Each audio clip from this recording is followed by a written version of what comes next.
I've always been working with dogs since 1985. And I've always told stories with dogs, allegory. With the increased triage and medical technology, and the better medical technology, there are more soldiers surviving with worse wounds and injuries. And so visually, as an artist, I tend to react to things visually. So I decided to do this, to tell the story of the wounded veteran through man's best friend, his companion. And what could be a better companion than his service dog, the war dog that accompanies him in battle.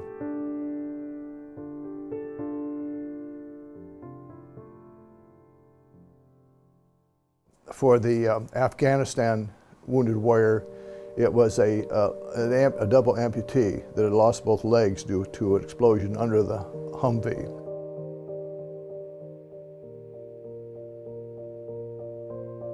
With the Iraqi soldier who's missing a leg and the dog's missing an ear, has a metal plate in the head, is blind in one eye from a side explosion of an IED. So these were, a lot of times, these are typical wounds that the soldiers are returning with from these particular campaigns.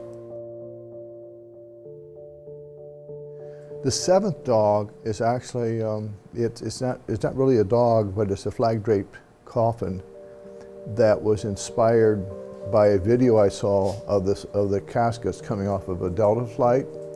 And a flag-draped human casket came off the flight, followed by a small box, which was his dog. The primary installation was 7 dogs, including the flag-draped casket.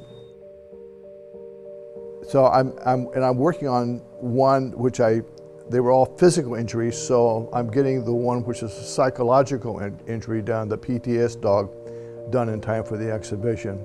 So that will be the 8th dog. Wounded Warrior 6 it represents a World War II veteran. A World War II veteran that has passed on, and that just has a single dove on the back. It's called Blessing and Mercy. Whereas this one is going to have a white dove and a black dove sitting on the back, just sort of facing each other off, which will be symbolic of conflicting spirits. Not only is this going to be describing PTSD, but there's also an amputation here involved with this. And I don't think I'm going to put a service ribbon on the collar like I have the other dogs. Each have a service ribbon representing the conflict that they were in. This is more about the soldier who's come home. Boy, what I was not aware of was the emotional impact that this display would have. Many veterans want to see this in a national location where they can see it again. So I'm hoping to get it acquired by a national gallery. So we're going to work on that. Well, Jim's been a member of Ohio Designer Craftsman for over 40 years. So we've known him for forever.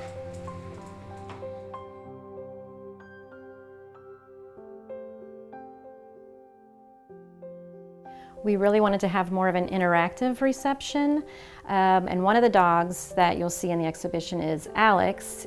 He was commissioned by the Delaware County Sheriff's Office, Jim was, to make a likeness of their dog, Alex.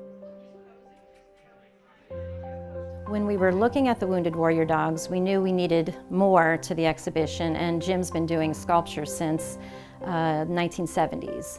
And he's done a lot of dogs, other dogs that are a little more humorous than what you'll see with the Wounded Warrior dogs. And we really thought just to bring it all together would be great to have other dogs that are a little more fun, to bring a little more levity to the installation itself, and to show what how dogs provide different types of service to humans.